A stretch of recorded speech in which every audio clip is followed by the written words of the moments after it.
he'll present kind of a wider breadth of research, and it's not just the breadth; it's also a depth of his research that is interesting. Recently, they filed for a patent, so there is a actual application of the research in the real world. So, please welcome Brendan Babb. Thank you.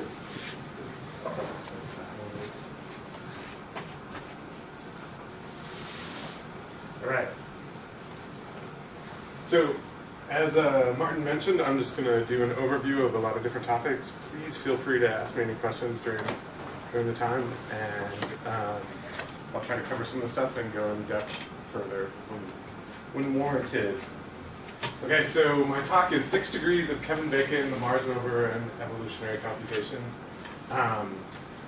And really what I'm interested in showing is different tools you can use while you're doing research to give you different ideas. If you have your research locked down, that's great, but if you're running into a brick wall or need some different ideas, I think evolutionary computation is a really useful tool, and I also think biomimicry is a really useful tool. So of course, I don't have the right order here. We'll see where this goes. All right, so let me start back at the beginning.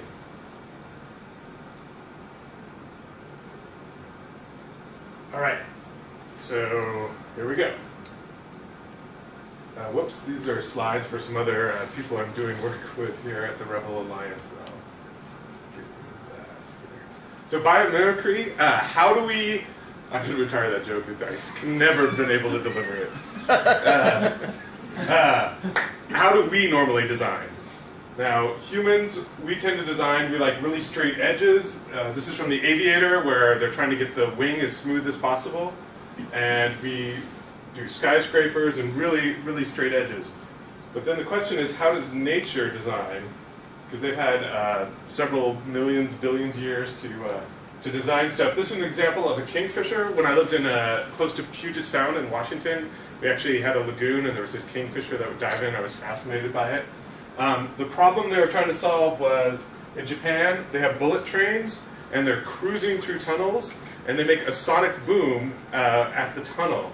So the question was, you know, this is awesome, we're getting people from one point to another really quickly, but it'd be nice if we weren't creating sonic booms next to houses. So what they studied was the way that the kingfisher is able to, and I've seen these, like from really tall trees, just dive directly into the water and capture prey. And it makes almost no ripple when it goes through the water. So what they did is they studied some of the principles there and then made a really long nose on the front of the bullet train, and that seemed to solve the problem. So I'm going to give a couple more examples of biomimicry. Sharks don't tend to have any kind of algae or bacteria on them. They're very clean while they're attacking stuff and swimming very quickly. And it turns out they have actually a pattern on their skin. They have these sharklets, and they make it hard for bacteria or things to adhere to the surface.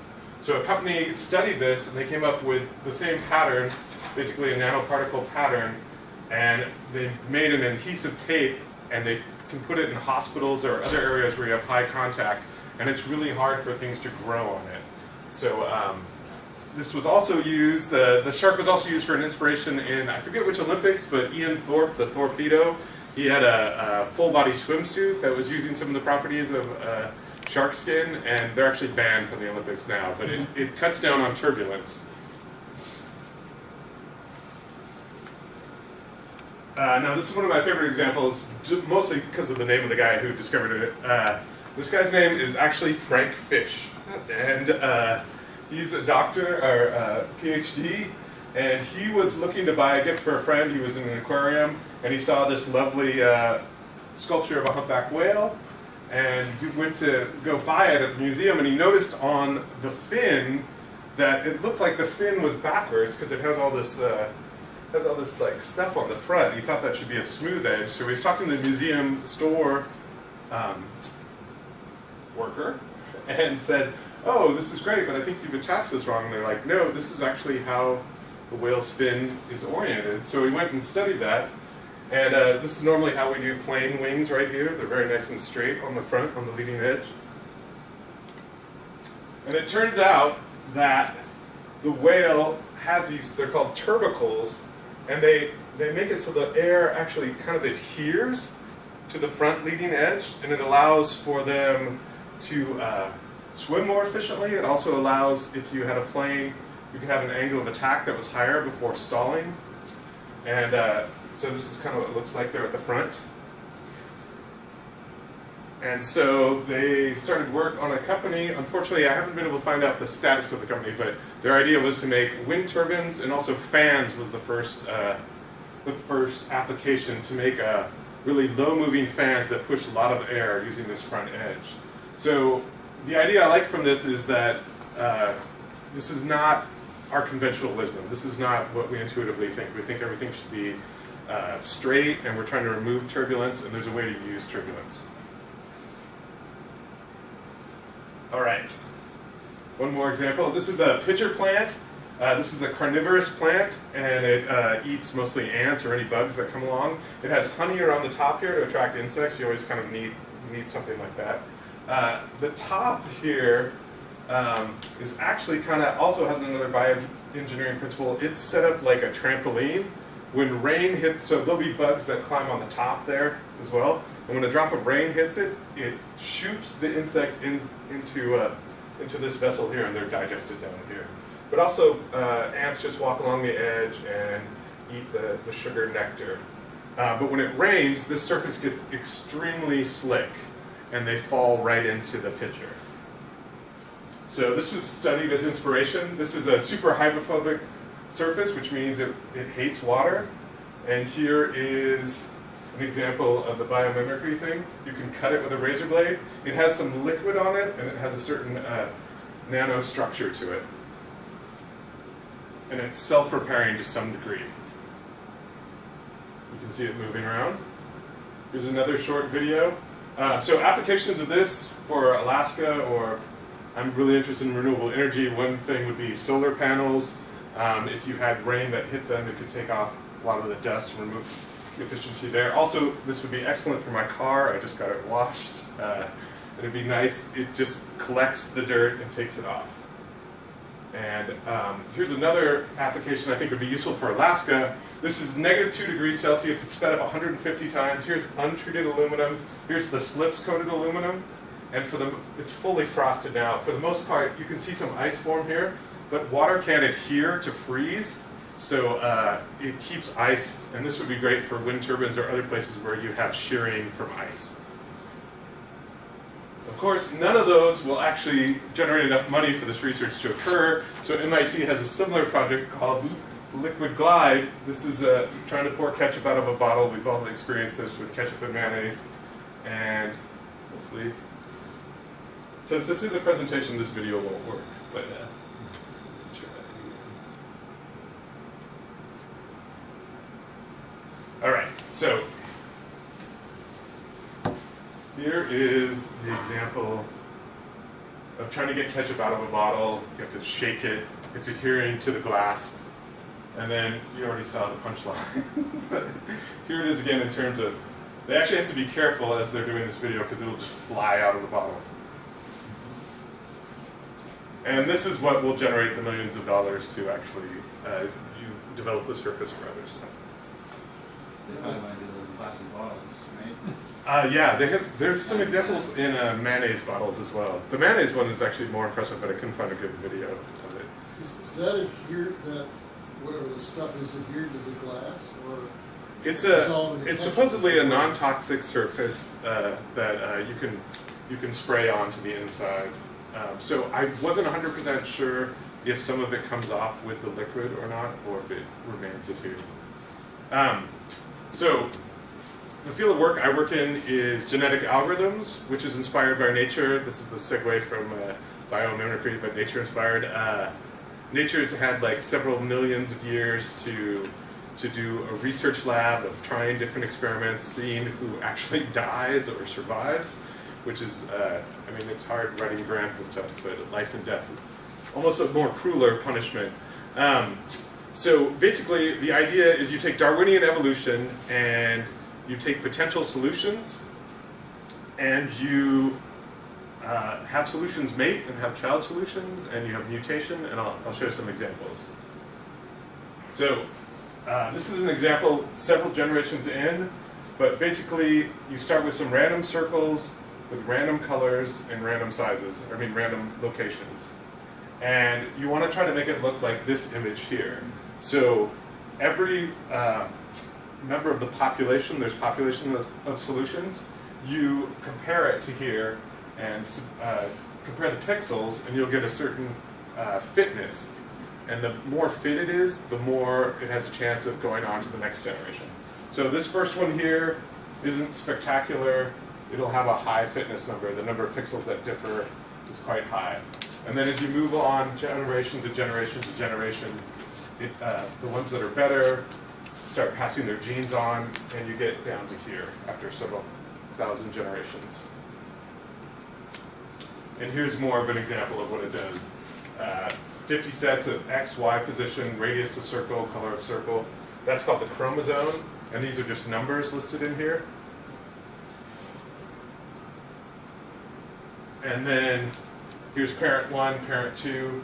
You choose places for crossover. There's lots of different ways you can do crossover. And so child 1 gets this from parent 1, gets this from parent 2, and parent 2.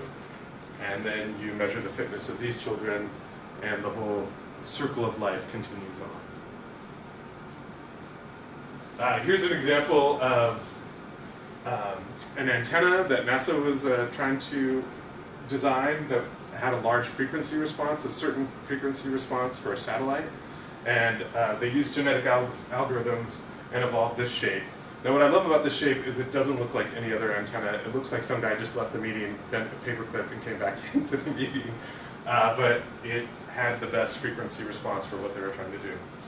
And I like the fact that it doesn't look like what you expect. It's very difficult. We all work hard learning stuff, and it's hard to come up with new ideas because people are like, why are you wasting my time? If you're new to a field, you get some freedom to say, why are we doing this? Kids get a lot of freedom, and computers get some freedom in asking questions.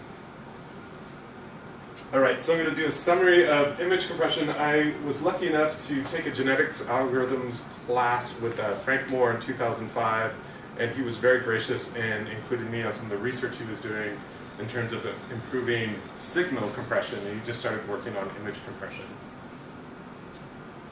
And our most recent work is using images from Mars. This is not an image from Mars. There is a selfie that's kind of combined out of different images. But basically, these images here are burned into my retina. I see these at night because there's a set of like 100 images that I just look at over and over again. But you can see the very different qualities and some of the what they look like. So, wavelet image compression. Most of us are familiar with JPEG, and JPEG uses something called a discrete cosine transform, and it had a tendency to have blocky parts within the image. Like as you made it smaller, there'd be kind of these blurry, blocky edges. You could see the blocks that it was actually compressing. Wavelets do a better job of detecting high frequency changes and low frequency changes, and do a better job of transforming them. So here's the original image. You take a forward wavelet transform, which is showing up great here on this slide. But this is basically, this ends up being kind of an average of the pixels. This ends up being the horizontal component, the vertical, and the diagonal. And then you quantize them. Now quantize is basically rounding a number down so that it fits in a bin. So if we were quantizing by 16, we take all the numbers that we got, divide by 16, and round to the closest value there. So this step is key for reducing the amount of data that we're sending. And another nice feature is after you do this transform, a lot of the values are 0, and when you quantize, a lot of the values are 0. So we're not going to send the zeros, so we want to try to get as many zeros as we can. So now you encode it. This is lossless encoding. You encode exactly what you get out of here, You send it down either from Mars, which takes about 10 minutes to get here, or you save it to disk. So when you open a file, you decode it using this is lossless decoding, and you get an image that's quantized. So if I have the number 18 and quantized it with 16, I divided by 16, made it 1. When I reconstruct it, I'm multiplying 1 times 16 and getting 16. So I don't have 18. That's where the lossiness occurs. So I dequantize, then I have this. These are all rounded numbers. And then I do the inverse wavelet transform and get the lossy image, which will look pretty similar, but there will be some loss. And our eyes have trouble perceiving slight pixel differences, but at some point you will notice the differences. So that was kind of a lengthy thing. What I do is, along with Frank, is the wavelet is actually real coefficients. And I take these coefficients and I say, what if they were different coefficients? Or what if I evolved coefficients that were slightly different? And so I try a random, or I start kind of similar to what was working well, and I try something slightly further away from there. And I try that wavelet, and I go through this whole process of this whole chain here, and then reconstruct the image, and then I compare the two images. And I look at each pixel, and I subtract the difference between pixels, and square it. And it's called the mean squared error. And if the images were exactly the same, it would be 0. And if they're slightly different, it gets larger. And that's the fitness. So that's how well my solution does. And I'm trying to make that smaller and smaller. Is this same process for color images, just lengthier? Yeah. And then the second part of it is called multi-resolution analysis. So the nice thing about wavelet transforms is you can perform them again. So we do this one time, and then we do the whole thing again. And so this is actually like an average of a 4-pixel block up here. And then these are just more and more decompositions. So whatever differs in going either horizontal or diagonal shows up here. And most compression techniques that you use do this 5 or 6 times. There's 5 or 6 levels of multi-resolution. So working with Frank over 6 or 7 years, we worked with standard images, fingerprint images, satellite images, and we were lucky enough to get an F-score grant and work with 2 people down at the Jet Propulsion Laboratory. And they gave us image sets and also gave us access to ICER, which is an image compression standard, which is open, but the way NASA implements it is proprietary software, so they gave us access to that. I spent a lot of time actually watching genetic algorithms evolve, how they get better and better. It's kind of like watching a fire or a Zamboni. There's a weird hypnotic thing of watching it get slightly better. It's actually bad because you can get sucked into it and not like, oh wait, is the next one going to be better? Instead of getting back to your work of improving the next experiment you're going to run. But we were lucky enough to get, given a certain 1 bit per pixel transmission rate, we were able to get, this sounds weird, 5% less mean squared error than you would normally get sending that image from the Mars rover. So that basically means some of the pixels were better. You can kind of see it. In other experiments we've done, we've gotten 20 or 30%, and that's more visible with the human eye. The other way you can think about it is it's roughly the same. We can send, instead of 1 bit per pixel, we can send 0.9 bits per pixel and reconstruct the image and get the same mean squared or get the same quality of image. So that doesn't sound like much. Who cares? The challenge is that the Mars rover only has a very limited time that it sends information back. In fact, most of the time it communicates with satellites that are orbiting Mars, and it can send for 8 minutes up to these satellites twice a day. So if you think about being able to only use your cell phone for 8 minutes a day, if you can squeeze in an extra image each day, that's more science that people can do. The other nice thing is the patent that we're working on is on the reconstructive side, because the Mars rover, actually my my iPhone 5 is about 4 times more powerful than the Curiosity in terms of processor, speed. This is an 8 megapixel camera. The Mars has a 2 megapixel.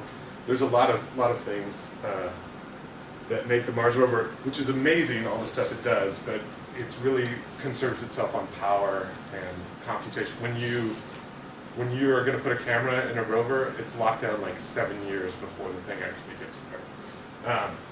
So what we do is we're just doing the reconstruction side for the patent, so we can throw more computational power at this.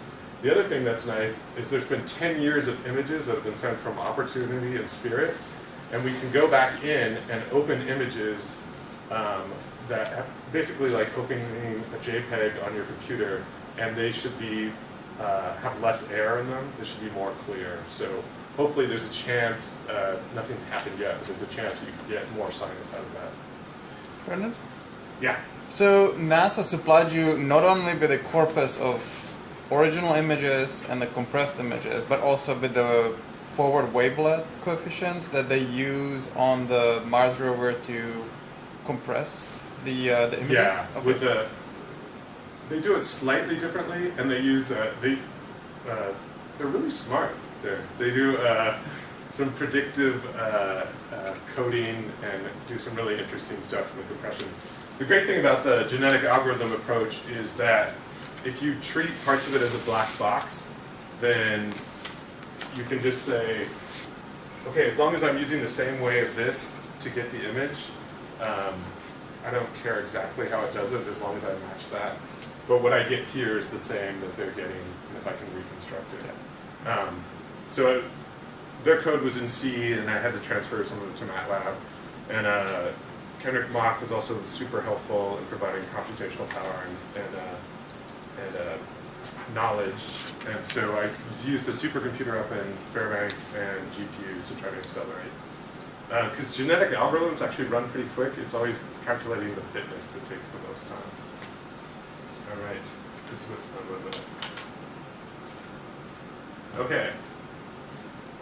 So now I'm going to show some examples. There were 2 I already forgot. I love how when you're giving a talk, you're like, there's no way I'm going to forget this, but then you do.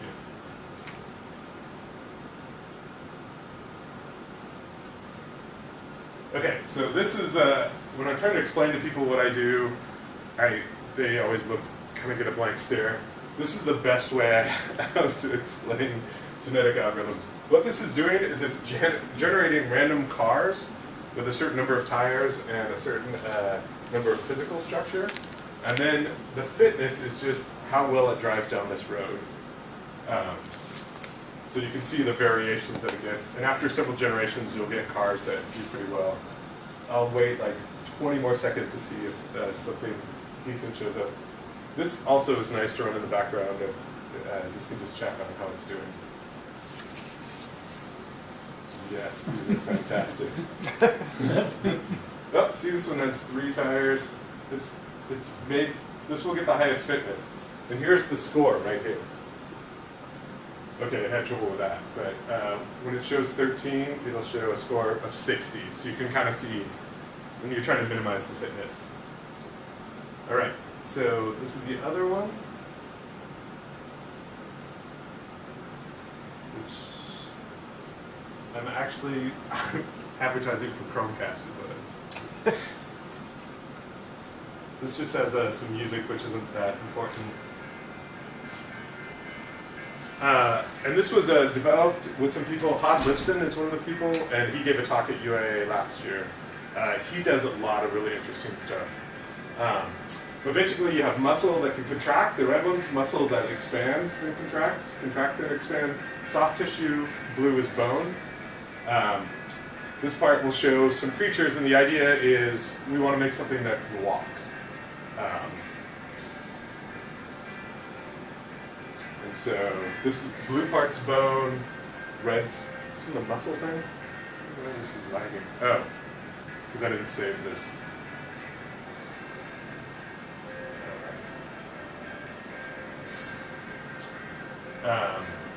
So this goes through a little. What I want to show you is it shows an actual family or lineage of evolution after this. I actually downloaded, there's a cool tool where you can download YouTube things locally to your computer, but I can't find that file right now, so we're at the mercy of internet connections. So here is number of generations, and genetic algorithms take a ton of generations, but the cool things are computers are cheap and they're fast. And then this is how far. Its only fitness measure, it's kind of Machiavellian. It doesn't care how it does it, it's just if you move a certain distance, your fitness is better. So you can kind of see how stuff will stay at a place for a while. This one's kind of leaning forward.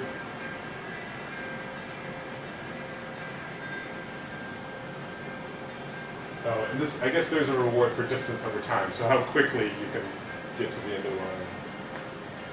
This one you can kind of see how it's leaning back and there's a kick, it's not quite as efficient.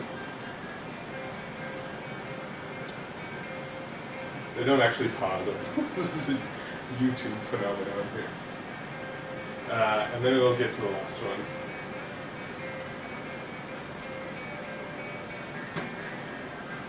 And you can see a little light blue in there, that's part of like some soft tissue in there. I'm not sure exactly what it does, but that gives you an example of that. Alright, in the background this is another example.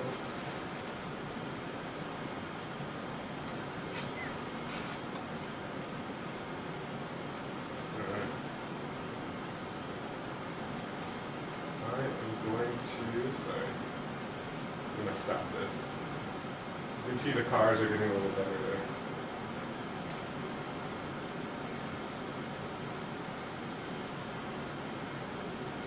Alright.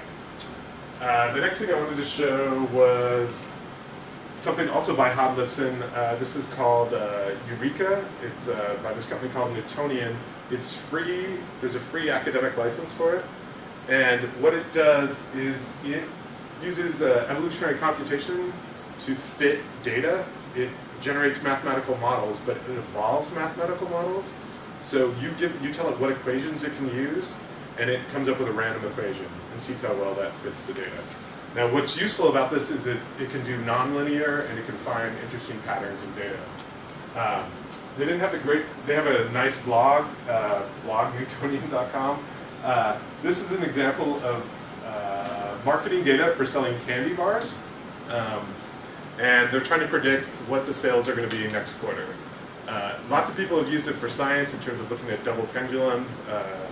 Dr. Senek is going to have a complex systems website that will have video from Hodlifson's talk, and he does a much better job than I can in terms of explaining some of the science stuff. But there's also an Excel plugin, so you can just take your data and plug it in. Here's all the data. Here's all the different fields. Basically, you take something from Excel or take your data and just paste it in Excel-wise. And this will show the different data. And you can handle outliers and various other things. Then you define your search, and we want to find out units that sold, and as a function of all these different other variables. So we just include everything.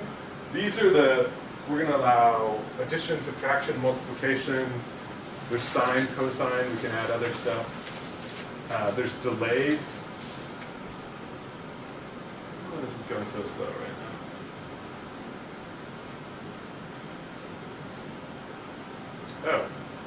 Oh, that explains why my computer has not been running well.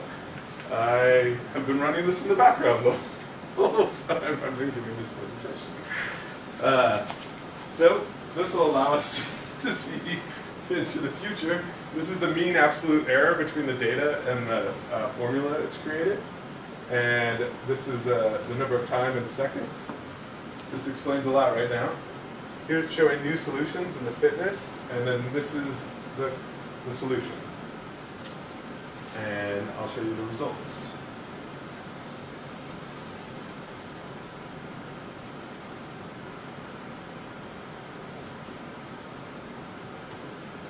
So the other nice thing about this is you can use Amazon Web Services with it and run it in parallel in the cloud. There's a fee for doing it, but if you feel like you're getting close to something, or if you choose some more computational power, you can spend, I think it's like $6 an hour for 24 cores. So the store selling 26 plus this is just the formula that comes out for one that's doing pretty well. Now the best part I think about this is the report.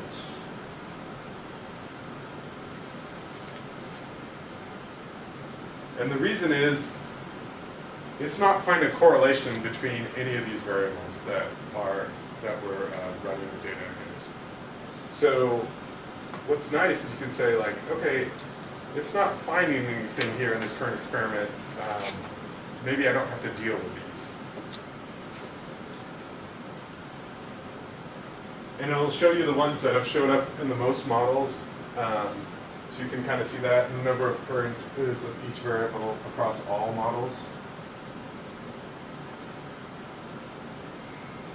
Can it handle uncertainties on every field that you're giving it? So if your customer sold in whichever category plus or minus. Yeah, you can add noise to it, and there's ways to how to deal with noise as well. And,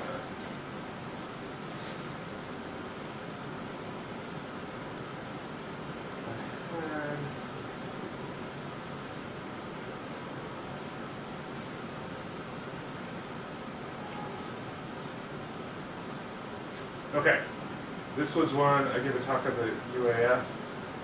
We're going to see if this works. Basically, we have, this is random data, 4 columns of random data, and then this column is a formula of 2 of the columns. And I'll just try running it and see if it can find the pattern in it. And the pattern is not something very obvious, something you wouldn't find with a...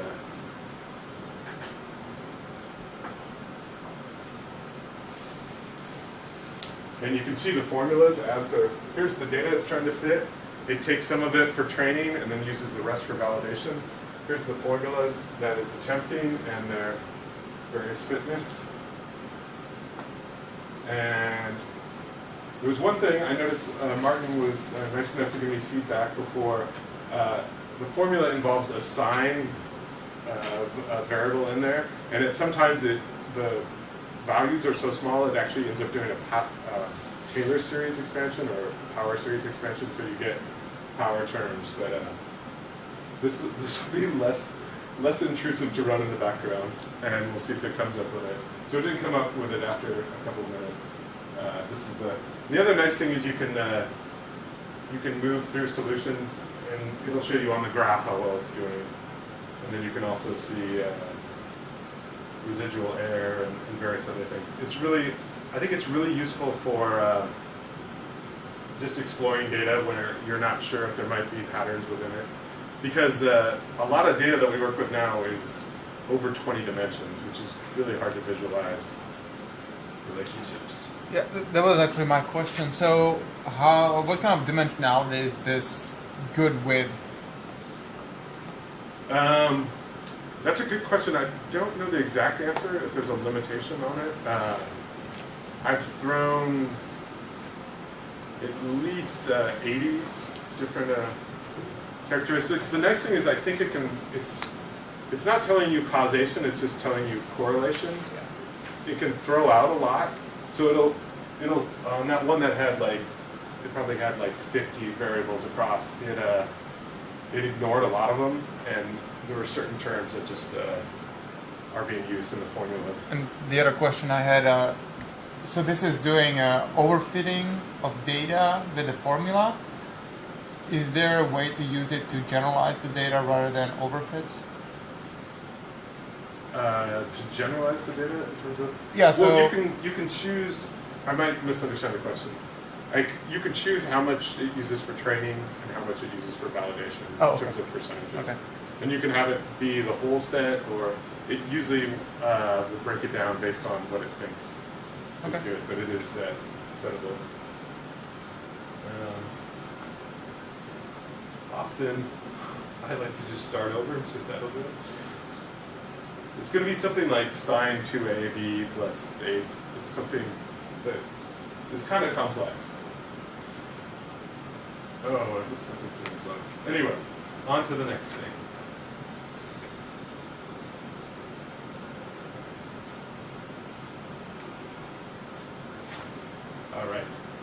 So I also have used it. I do some consulting. These are just boxes at this point, placeholders. I do some consulting for analyzing voter data, and there's a particular issue, and they know voters that are in favor of the issue and voters who are against the issue. And there's a lot of open data in terms of what elections people voted in, and I could feed all that data into Eureka, and then it'll notice patterns, and it'll tell me like, oh, primary in 2008, that seems to be showing up more. And then I'll go take a look at that primary, and that'll happen to be when Sarah Palin beat Frank Murkowski in the primary, which isn't necessarily a causation, but it will highlight just from when someone went out to an election versus not going out to an election. And you can throw additional data. So it's really useful for finding good starting points for patterns. All right. So here is 6 degrees of Kevin Bacon, which I don't think I have these links corrected here. And as my better half was teasing me, she's like, oh, 6 degrees of Kevin Bacon. I remember when that was popular 40 years ago. So lovingly teasing me. Who here is on Facebook? Well, is anyone? Okay. So I've really been interested in small world networks for a long time. I had an account on MySpace and Friendster. Does anyone remember Friendster? That died. The first one I was on was called 6 Degrees, and it was incredibly slow. It was in 1997, and the thing that fascinated me is as the 8 people that were using it started to get other people to use it, the amount of friends you'd be connected to would grow super quickly. So I've been interested, let's see, this is not going to go well. All right, so there's that. So this is Kevin Bacon. So it was actually some college kids in a dorm used to just play this game where they try to connect another movie actor to Kevin Bacon by what movies that actor had been in. And I'll show you an example shortly. And then it just kind of took off from they were on a talk show, heard about it, they had him on a talk show, like a local talk show, and then from there went to another talk show. And basically it's popularizing something, an experiment by Stanley Milgram, where he was trying to see if you take some letters and send them out to people and have them try to return them to a specific area, how many different people it has to go through. So basically, it's trying to find, in the complex network sense, it's trying to find the average path link between a given person and other people in the network. So,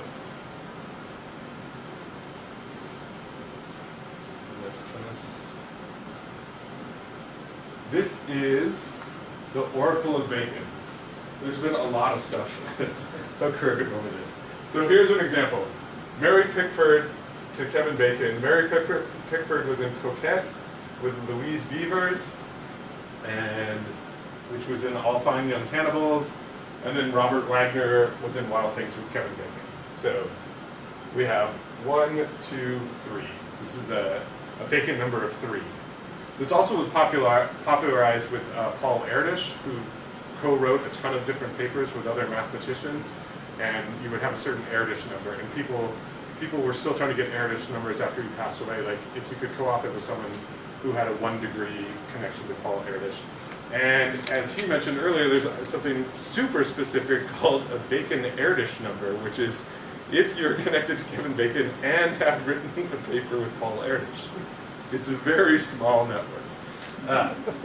So, this is how, I took a complex systems class with at UAA about 2 years ago. And I just want to show you how it works here. I can explain that. All right, so this is the best example. So, to get the Bacon number, Kevin Bacon is the only person in the network who has a Bacon number of 0 because he is connected to himself. Every movie he's in, he stars with himself. So he gets 1 here, the number of people is 0. He's had 2,822 co-stars, so that's a Bacon degree number of 1. and they've had co-stars, so number of 2, you can see this goes on. So you're going to multiply these across here and come up with a weighted average. And this is the total number of linkable actors, which is 1.7 million. And then, so the Bacon number at this time is 3.002. I can show you, I don't know if they show the calculation. So the funny thing is, and then I'll get to the actual research. The funny thing is, Kevin Bacon is not the best center of the universe of the movie network. Whoops.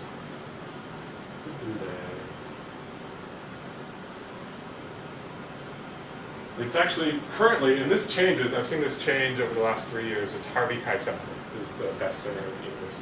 His Bacon number is 2.84. So that's the number of links it takes to get to anyone else that's connected in the movie network. And we have to go way down. Here's some other people: Burt Reynolds, Gene Hackman, Harrison Ford, Liam Neeson, Ron Perlman, he's the Beast in Beauty and the Beast. Billy Zane. There's tons of other people. In fact, we have to go all the way down to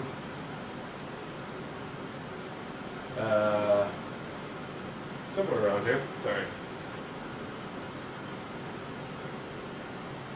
370. He's the 370th best Kevin Bacon.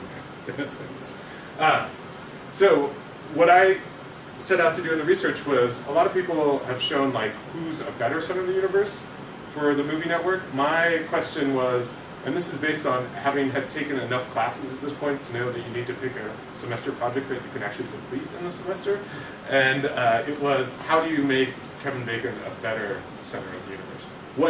What new movie would have to be created with Kevin Bacon in it and 15 other actors to make his weighted average path length smaller?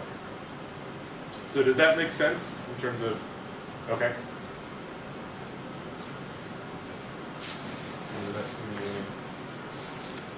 All right. So what I did was, scroll up here, it's the exciting paper, is I use genetic algorithms to just create random movies. It's a large space of actors, and we're choosing 14 actors to make a movie with 15 people. Now, I didn't think this would work I didn't think it was the greatest approach, but I knew genetic algorithms, so I just tried that in terms of the network. It's a really large network, so to represent it, you use a sparse matrix in MATLAB, and then you do matrix-y calculations. So the fitness takes about 1.5 minutes to calculate when you try a new movie. And you basically append a new movie to this large sparse matrix, and then calculate the weighted average. So in this example, here's the current Bacon number. This would be the number of movies he has. And here's the new Bacon movie number. So in the movie that I'll show you with this amazing cast, I really can't wait for it to hit the theaters. It goes from 3,149 second degree to 3,163. And then, so that changes the weighted. And you can see them slightly increase here. There's like an extra 20,000 in the 4. But basically what you're doing on the network is you're finding the edges of the network and you're making a connection between the far edges so that the path distance becomes smaller. And I'll show you another example of the network there. So here is the moment you've all been waiting for. Here is the exciting cast of this movie. This is a actor from Poland who's done a ton of movies in Poland. There's someone from India. Basically, it's finding different nodes, and it actually runs pretty quickly. Within about 20 minutes, I can come up with a good movie that's lowered the number a fair amount.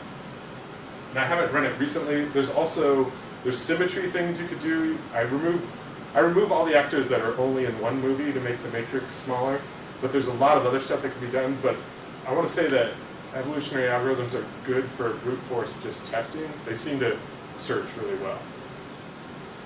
Another question. It sounds like you kind of did all of it. You said you're limited with just one movie. I mean, can you take into account sort of the length of career? You say likelihood of these people making more movies.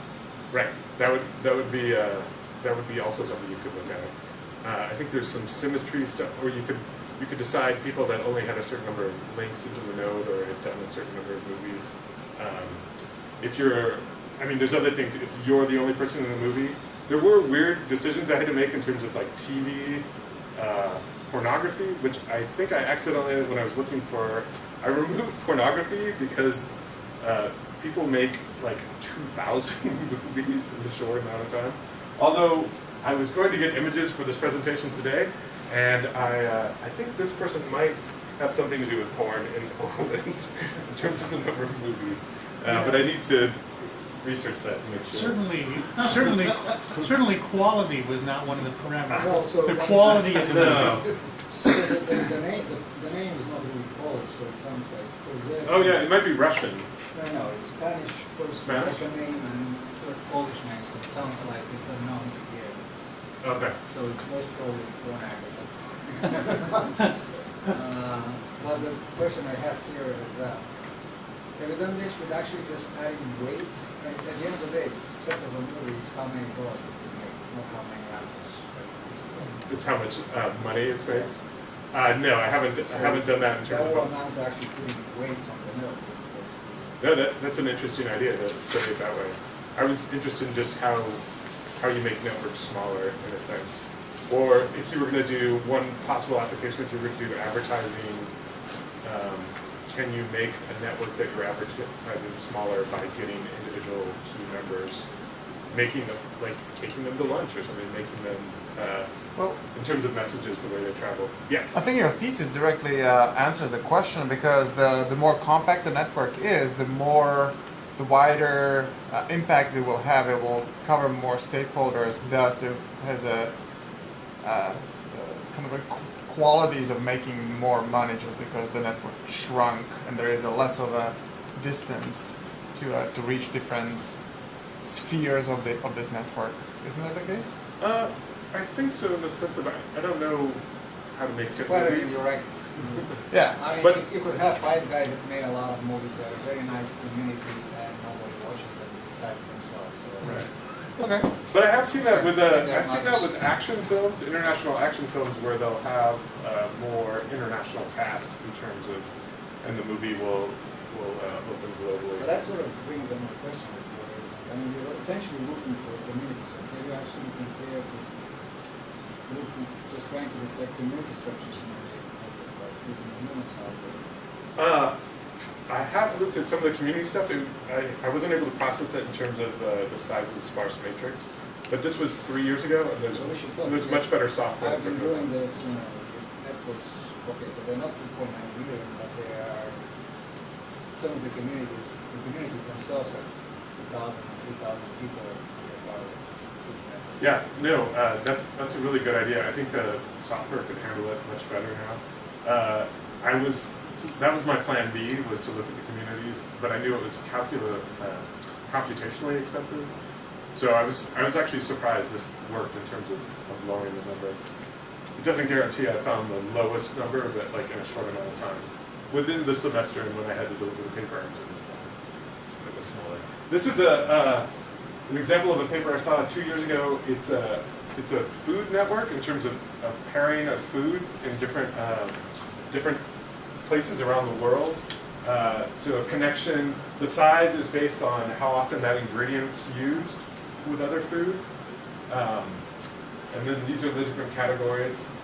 But something that I found interesting with this is IBM Watson has used this information to generate recipes, along with additional information, but recipes for new food that people might find surprising or unique. It turns out that from their research, we like flavors of stuff we're kind of familiar but paired in a different way. And it's taken data from there. And they, at Southwest by Southwest, they had a food truck where they served up different items from there. But effectively, what I'm doing with the Kevin Bacon thing is taking stuff that's off on the side I didn't have a really good picture of the movie network and connecting around to the other side. Did you look at any sort of deterministic algorithms, like finding clusters that are far apart? No, I was going to. This is one of the actresses in the movie, but I would like to do that now. At the time, I was trying to. Every time I drew something with Jeffy, it would just be this huge hairball network thing. So, also, there's been a lot of algorithmic improvements in terms of figuring out clustering and clicks within networks, and there's tons of data sets out there.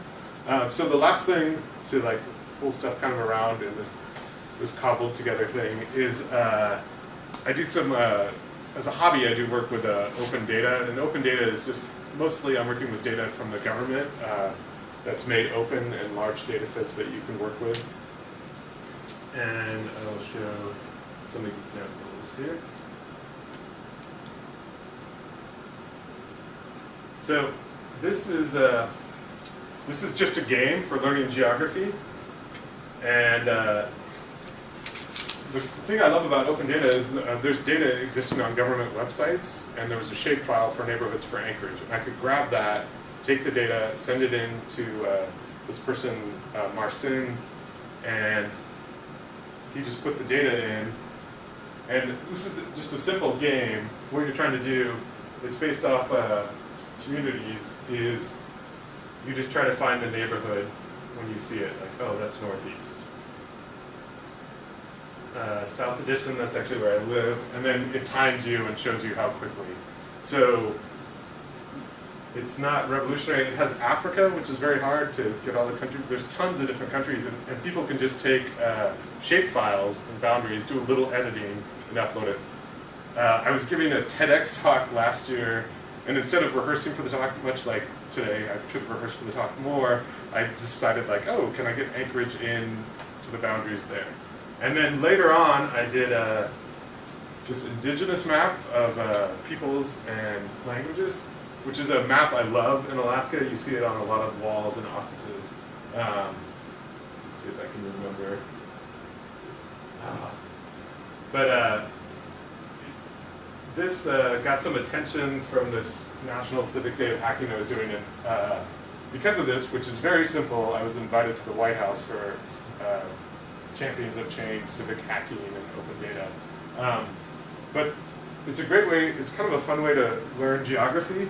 And the cool part is there's just tons of data out there. And one thing I'd like to stress is with the evolutionary computation or some of the complex network tools that we have, you can get students or anyone can get large data sets that are already out there, and you can try to analyze them and see if there's different things that you can find in here. Oh yeah, I was running 27 different things on the back of my computer. So because it was the anniversary of the earthquake yesterday, I went out to USGS and grabbed some earthquake information. This was any earthquake that occurred, even magnitude 1.0, about 30 days ago, and it'll loop back in a second. Yeah, it's probably good to check to see if any of your examples are running in the background. So here you can see the Ring of Fire and where this goes. And then I also just recently, so I'll kill that one.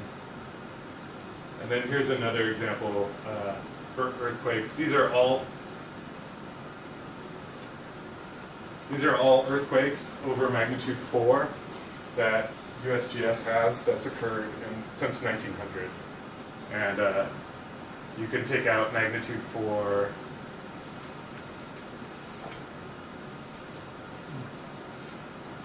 and magnitude 5. You can really see, I mean, this is how the Aleutian Islands were actually formed. I mean, a lot of seismic activity, I mean, a lot of volcanic and seismic activity. And then it's just really nice. I mean, it's easy. It took me, like an hour to get this information out, and then you can do interactive stuff with it. And the reason I think that's useful is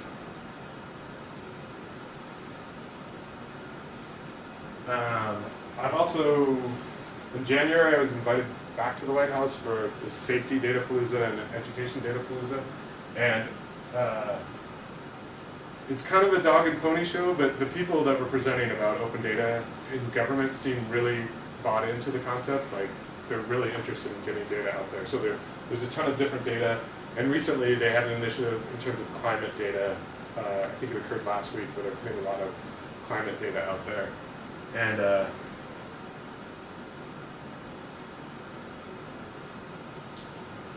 Alaska airports might be interesting, or you can just aqueous spring crank. There's just a ton of different data out there. One of the jobs I have, I work for UAF, for Alaska Center for Energy and Power, and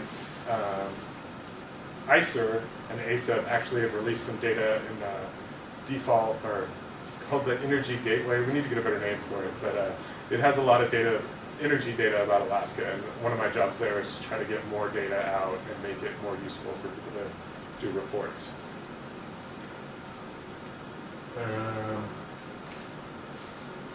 Oh yeah, this was more of an example of some of the art. Oh, I'll just show you these last ones and then I'm wrapping it up. This is Wolfram Alpha has a thing where you can analyze your own Facebook network. This is my network of friends, and it'll do some communities and some kind of click analysis on it.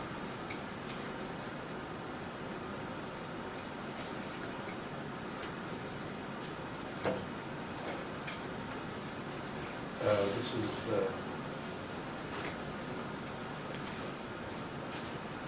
I was going to try to find a good example of some new cuisine, but anyway, I think that covers all the.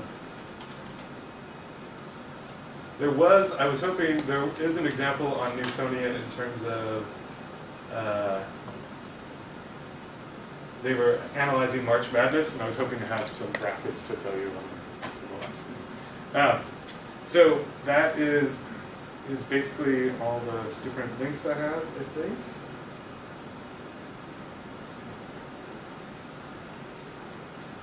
Yeah, there's some information on crime data. I talked to someone at the Department of Justice here in UAA, Troy, and he has some interesting ideas on analyzing some of that data. And that's all I have. If there's any questions, let me know. Thank you.